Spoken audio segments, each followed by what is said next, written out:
going to be. And I may not even finish all these problems, but we want to get them to a point where they're really easy to finish. Okay, so when we've got something, lots of fractions, right? That's kind of the thing I really wanted to hit early in the year is dealing with fractions, because that's everybody's hang up, but you won't ever get away from it from this point on. So we're going to distribute fractions. Good. If we just distribute the 3/4 on this side, what are we going to get? So I'm going to get 6 over 36, which reduces to 1/6. So I get 1/6 y plus 15/24, which reduces to 5/8.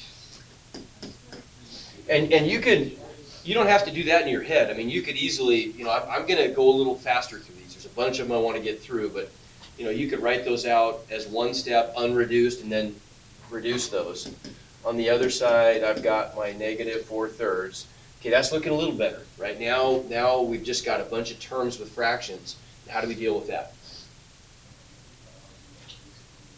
Okay, right, we're going to clear the fractions, right? So we're going to multiply both sides through, distribute through the least common multiple of all the denominators. What is the smallest number that they all go into? 24, okay. So if we distribute a 24 through,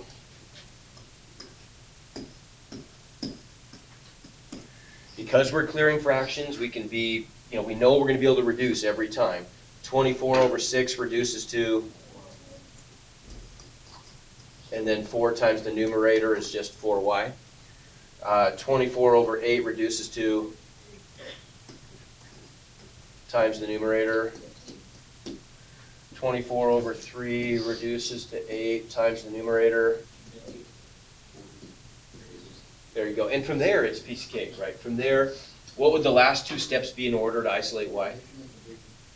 So add what? Or, I'm sorry, subtract 15 and then divide by 4 in that order, and you're done, right? Okay, we won't even finish. That's from that point on, it's pretty simple stuff. Okay, what about, this is just more of the same, isn't it? Why don't we skip that? Just more of the same stuff. Yeah. Okay, this, dead simple. What do you do? What's your, I don't care about the answer on this. How are you going to do this? What do you, when you see a proportion like this, fraction equal to fraction, immediately what are you going to do? Cross multiply. Cross multiply, you get rid of the fractions. It's pretty easy to do. So we get, that cross product, 5y plus 8. We got to take the quantity, 5y plus 8 times 3. Equals that cross product, right? Which is going to be 10 times that numerator, so the quantity y plus 2. Now it's really pretty simple. What would I do, maybe one more step before I try to isolate y? Yeah, I just distribute. So if we distribute the 3, I'm going to get 15y plus equals, and from there on out, it's no big deal, right? Just collect the like terms on which side? Left side, good. Subtract 10y from both sides. Then I just isolate y, right? Okay, on both of these first two problems that we did, on a test, what should you always do? Plug it back in. You got to plug it back in because they're equations. When you're solving an equation, why would you not? It's a free way to know if you get it right or wrong, right? And you want to get out of the habit. It's easy to fall into this habit with Moodle. With Moodle, you're encouraged on the homeworks to just try your answers and see if you're on the right track. But when you're taking a test, whether it's Moodle or whether it's an SBAC test or an SAT, you got to get out of that mode, right? You've got to be confident in your answer before you submit it, right? And I don't really believe in time pressure on tests. I just want to know what you know. And so there's no restriction in that regard, right? You can check everything. Now, how would you check that, though? Because there's a lot of fractions in there. So it's kind of a practical question. How would you check this? And let's actually use the calculator that you would be using.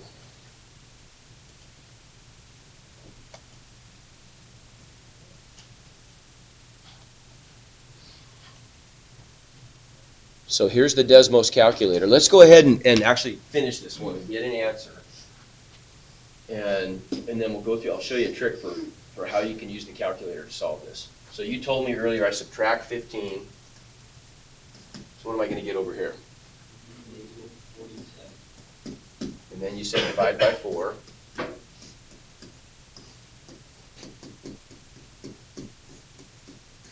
So there's my answer, right? That's pretty hard to check, though. There's so many fractions in there, right? Here's how you can do it.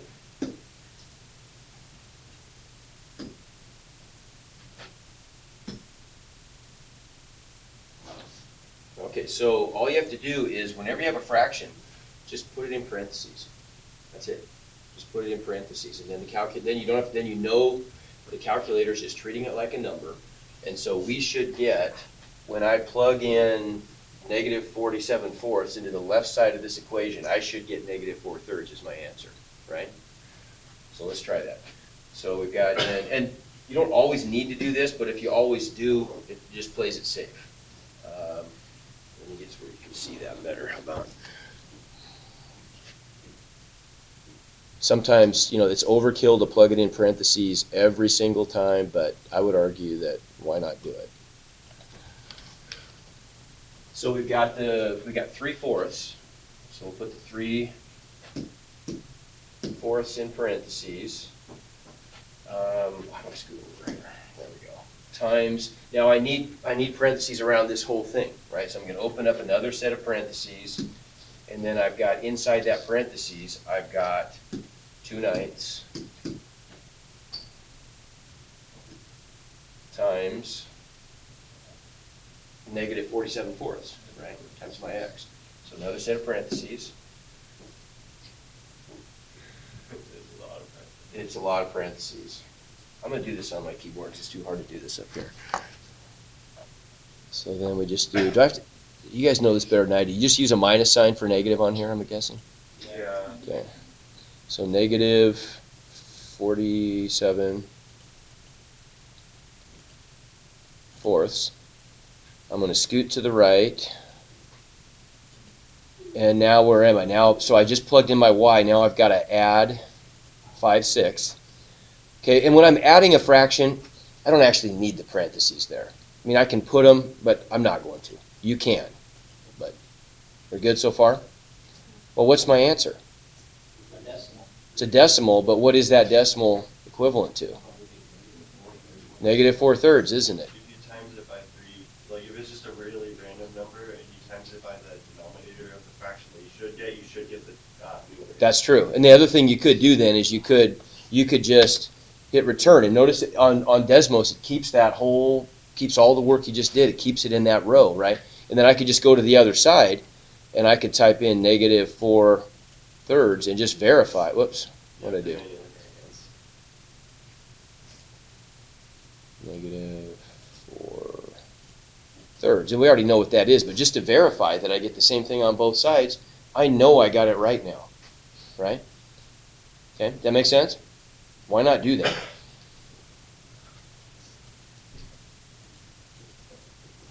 So same thing here, right? It'd be really easy to do. Let's do one more of these just to kind of show you. But then after that, maybe I won't do it every time, but you should.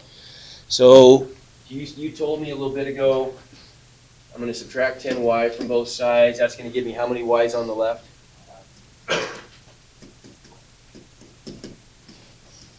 Two steps in order.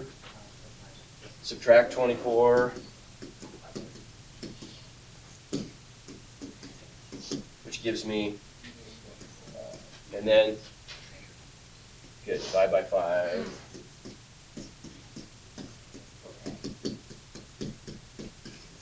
Okay, and we'll just plug that in. Now, you could also, if I don't want to have to write out that fraction every time, what is negative 4/5 exactly as a decimal?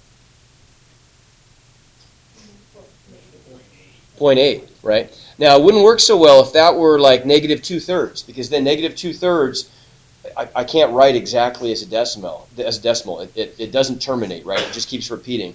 And so that would be a bad one to do. But if I have an easy fraction like that, like negative 4/5, the other thing I could do, why do I clear this thing? Clear. Oh, there it is. There we go. Okay. So, I could just plug in negative 0.8, right? So now I got to be careful with this one too. When I'm putting this into Desmos, I've got my negative 0.8 plus 2. I got to put that whole thing in the fraction. How do I do that? Because that's all in the numerator, right? Put those in parentheses.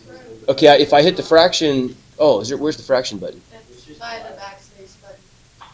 You gotta go to, keep going. Oh, right there, yeah. Okay, so I think I could do that. I could have done that initially, and then just, once I create the fraction template, see what it did, it only took that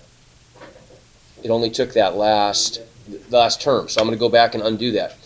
I could just highlight the whole thing, and then either hit the fraction button. Does that make sense? Okay, or I could highlight the whole thing, and I think I can hit divide. Okay, see how that works? Okay, and then on the bottom I get 5 times negative 0.8 plus 8. Okay, and does that equal the right side? 3 divided by 10 is 3/10, right? So I know I did it right. Okay? All right, moving on. This one's, we probably don't even need to do this. We just did a couple like this. Really, this is like the first one we did without as many steps. I've got a bunch of terms that have fractions in them there, so what would my strategy be to make this an easy equation? Okay, get rid of the denominators. What number would I multiply both sides by? Okay, so and how do you find it? How do you find it?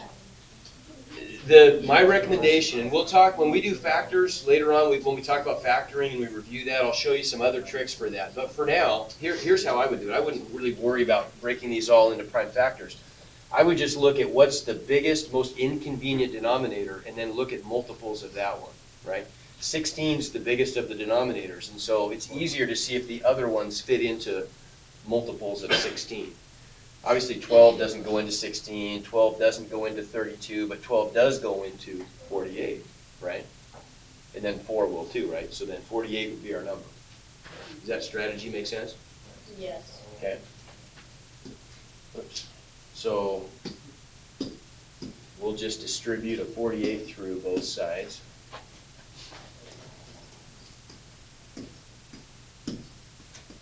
To clear the fractions, and then from there it's easy. So remember our trick. We know they're going to reduce. 48 over 4 is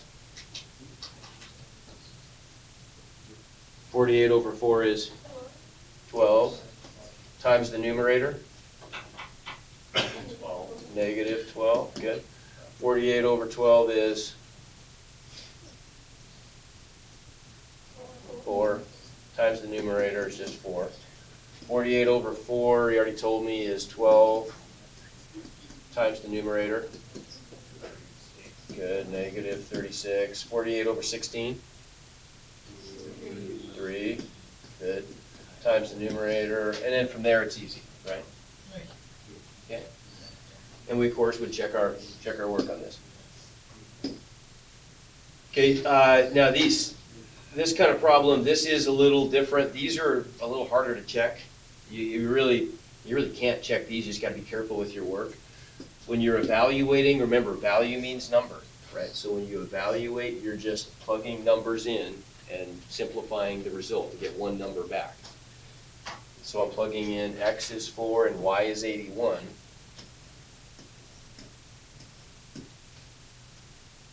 I would recommend always putting the numbers that you're substituting in parentheses.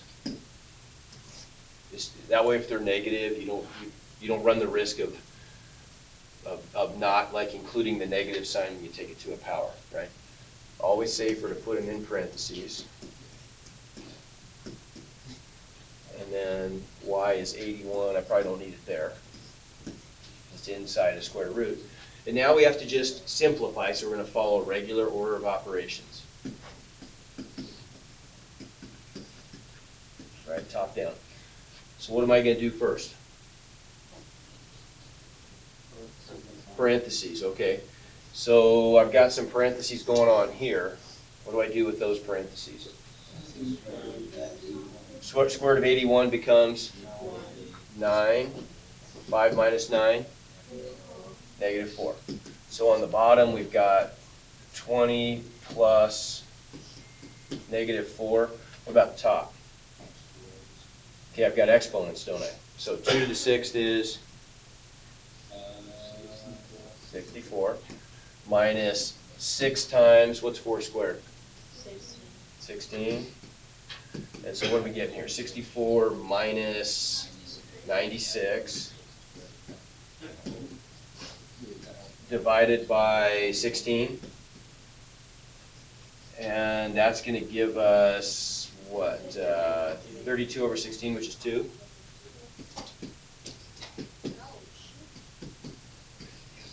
Okay, makes sense? Oh, it's negative, whoops. Whoops. Whoops.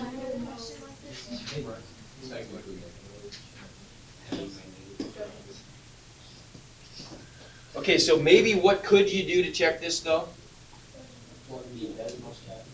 Good, so you could just take this thing as it is up here and plug these values into the Desmos calculator and just make sure that you're getting the same thing after you simplify that you did, right? Okay, make sense? Okay? We can skip that. What are we gonna do here? Distribute the 5 and collect like terms, right?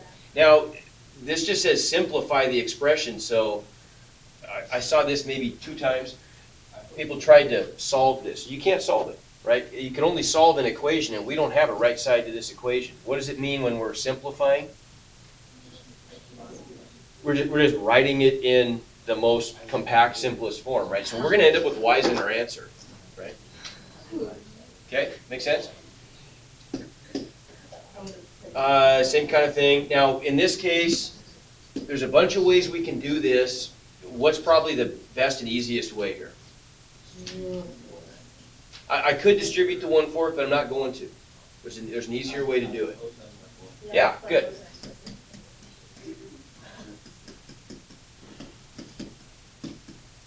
That's going to be a pain to distribute that 1/4 and have to deal with all those fractions, so let's get rid of it. If I just multiply each side through by 4, well then I 4 times 1/4 is 1, so I get rid of that fraction. That's helpful. And then I get 8x plus 2, right? I didn't see anybody doing this, but you got to be careful. Sometimes people want to, when they multiply by 4, they want to distribute that. That's not how we do it. We multiply in pairs. 4 times 1/4 times that quantity is just the result of 4 times 1/4, which is 1, times the quantity, right? So we just get 8x plus 2 over here. What do we get? 18, because 4 over 2 reduces to 2. And now it's easy, right? Okay. This one, you just got to be careful, right? You just got to be careful to do things in the proper order. What are we going to do first? Let's follow order of operations. I'm not saying you couldn't do that. You can, but there's a better way to do it following order of operations. Okay, good. We got to do parentheses first, which means all grouping symbols, and we got to go to the innermost and work our way out, right? So we start right here. That's the inside grouping symbols on the top. What is 7 minus 16? -9. But we're taking the absolute value of -9, and what is that? 9. Okay, so then we get 150 minus 9 plus 6 squared over 39 plus, or minus. Okay, we can do a lot here now. What do we end up with? We got to finish the parentheses up here, right? What's 6 squared? 36 plus 9. So on the top, what's 150 minus 45? On the bottom, 6 squared? 39 minus 36. Okay, does 3 go into 105? How do you know? Digits add to 6, which is divisible by 3. Good, so we know we can reduce that? Wouldn't -6 squared turn into just positive 36? No, okay, no, because, okay, good. Say that again, Kendra. Well, it'd have to be in parentheses, they're not multiplying. Everybody see that? It's a good question. Good question. So this is different than 39 plus negative 6 squared. See, then we'd get 36, but here what we're saying is 39 minus 6 squared. By order of operations, you're going to do the exponent before you multiply by negative 1.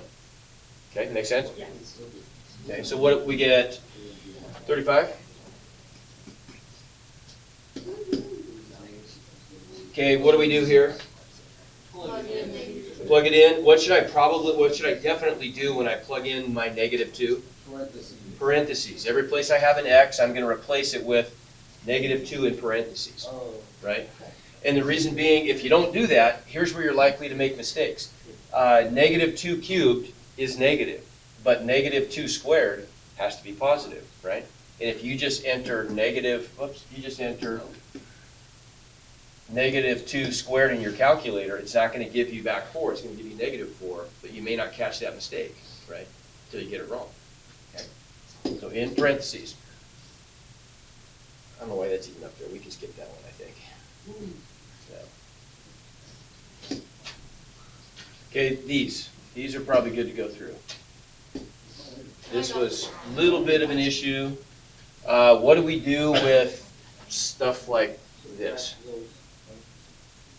We can kind of break it into parts, right?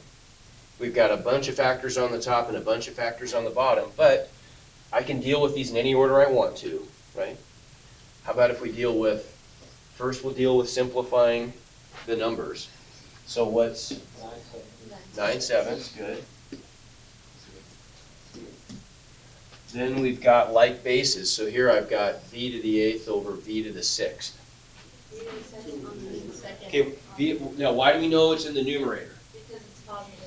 Okay, because it's positive, so we're gonna leave the base where it has the most power. 8 is a bigger exponent than 6, so we'll leave it on top. And we've got v to the 8 minus 6, right? Okay, what about there's another v there. No, it's a w, never mind, it's a w. So we got w to the negative 4th over w to the 7. Where's the w gonna go? Bottom. So w to the 7 minus negative 4. So we end up with 9 on the top, 7 on the bottom. You already told me that's v squared. What about the w? The 11th. If I'm subtracting a negative, I'm adding. So there's my answer, right? Okay, there is a way, if you have a calculator available, and I may not always give you a calculator on questions like this, but there is a way you can actually check this too. And this works on like the SBAC test or on SATs or those kinds of tests where you have calculators available. Is a great little trick. You can just assign a random value to the variables and see if you get the same results both times.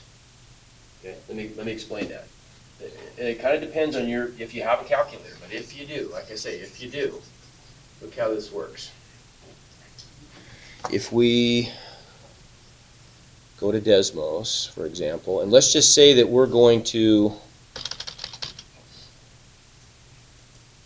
let, can I put letters on here? Yeah, I can. Let's say we're going to let v equal 2. Let's even make it something weird like 2.5. And let's let w equal 3.5. Okay? And it's not going to, I just put that there for our benefit. Now I'm just going to type out this statement, and I think, is there a way here I can store variables? I don't know if there is. Maybe that's not even worth it, but I'll just use those values. Every time I have a v, I'll just put a 2.5 in parentheses. Every time I have a w, I'll put a 3.5 in parentheses, right? So we end up with 18 times v, which we said was 2.5, to the 8th, times w, which was 3.5, to the negative 4. Okay, and let's divide that whole thing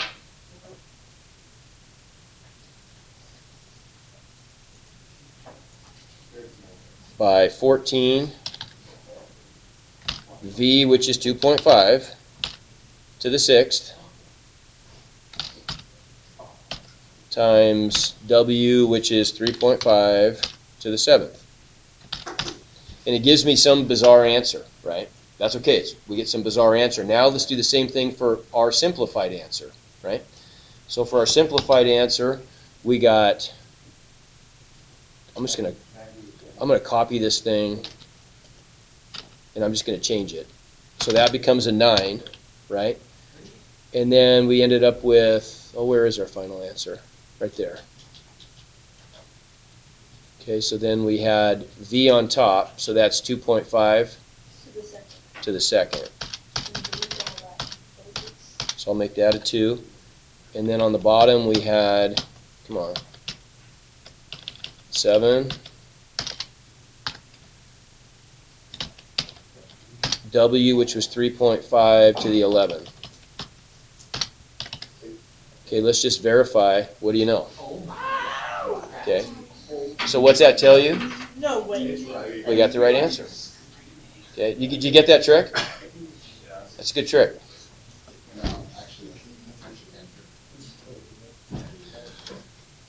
Okay, what about these? So remember, if it's an or statement, and I think this happened once or twice, people, and I gave them credit for this if you did this, that's not a V, right? Where do I get that? The division. Okay, it's on the drop down, on the operations menu, right? The one with the division symbol. So it looks kind of like a V, but it's not. It's an or symbol.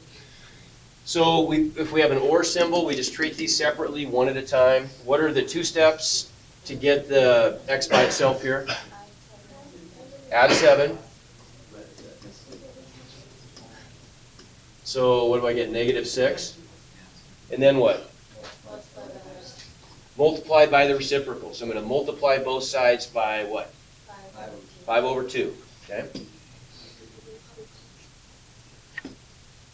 So 5/2 times 2/5 x is less than or equal to -6/1 times 5/2, right?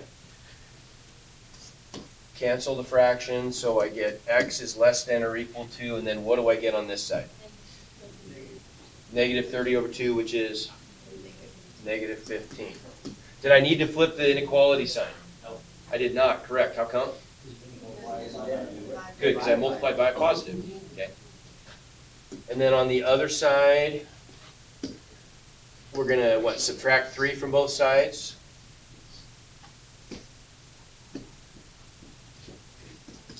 So 6/5 x is greater than or equal to 12. Multiply each side through by what? 5/6. And I end up with x is greater than or equal to 12/6 is just 2/1, so 10. Good. So my answer would be this, would be that, or that. In either order, doesn't matter. Okay, make sense? What about something like this one? For some reason, I don't know why, but this one was almost the most commonly missed problem. I don't think it's very hard, so we better go through it, because it seemed to cause some problems. If people got it wrong.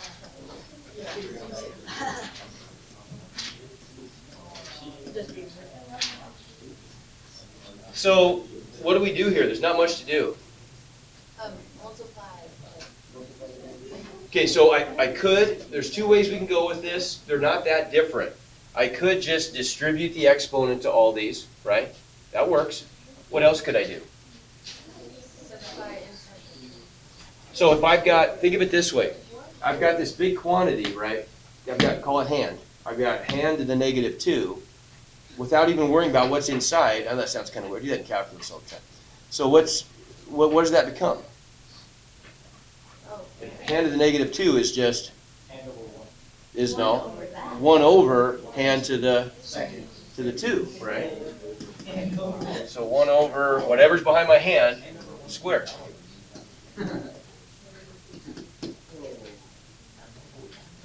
Correct. That's exactly what I did. Okay, and then from here on out, now you could, so now let's go ahead and distribute and then put -1s where they're supposed to go, etc. So if I distribute the power of 2, I'm going to get 3 to what power? 8. The 8. That's a big number. 3 to the 8 times x to the negative 8 times y to the 10th. And then what do I need on top? X to the negative. Okay, I'm gonna move that up there, aren't I? But if I write it like this, I can't just have nothing in a numerator. If the numerator is empty, what needs to go there? 1. Okay. And so last step would be I can move the x to the negative 8 from the bottom to the top as an x to the positive 8. 3 to the 8th is big. That's the same as 9 cubed, which is 729. So then we get y to the 10th, I knew that. and we're done, right? We good? Okay? Oh, hang on, I messed that up. That's not quite right. I was thinking to the 6, so that's gonna be times 9. So that's the wrong number. So what's that gonna be? I did, but I wasn't, was I? 729 times 9, so we're gonna get, Let me just like do that in my head, like most people do, that's like 1,000.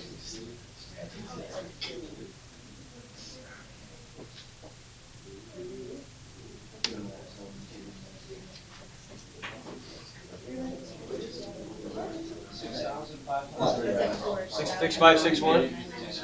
Yeah. Okay, anyway, you got the idea. Okay, what about this one? Oh, boy. To simplify your own expression, give it that. Okay, so it's a mess, right? There's a lot going on there, but all we gotta do is just deal with each of these one at a time, and then I'll combine like terms, right? So the first one's already done. First one we've got is 7y. What about this guy here? So I've gotta distribute the 3, right? So what is negative 4 cubed? You're right. Negative 64. Negative 64. If I take a negative number to an even power, what's the sign going to be? Positive. A negative number to an odd power? Negative. There you go. So negative 64, and then y cubed is y to the 9th. Z to the 6th cubed is z to the... Good. And then how about this last one? So if I distribute the power of 2, negative 3 squared is positive 9, good. And you can, so here's another suggestion I have. Whenever you're taking a negative number to any power, it's always a good idea to put it in parentheses. But if you're taking a negative number to an even power, you know the result is going to be positive, right? So this is a good rule of thumb. You could always, instead of taking like negative 3 squared in your calculator, what could you type instead that you know is going to give you the same answer? Positive 3 squared. So whenever you're taking a negative number to any even power, instead, just make it positive. Because you know the outcome's got to be positive. That way you can't make a calculator mistake, okay? Z squared, z to the 4th. And so now the final, we have to just multiply through. Yep. 7 times, Oh, I don't know what that was. no. Yikes. 7 times negative 64 times 9 is some big number. I don't know what it is, some big number. It's a big number times y to the 9th is what? Z to the 18th times z to the 4th is,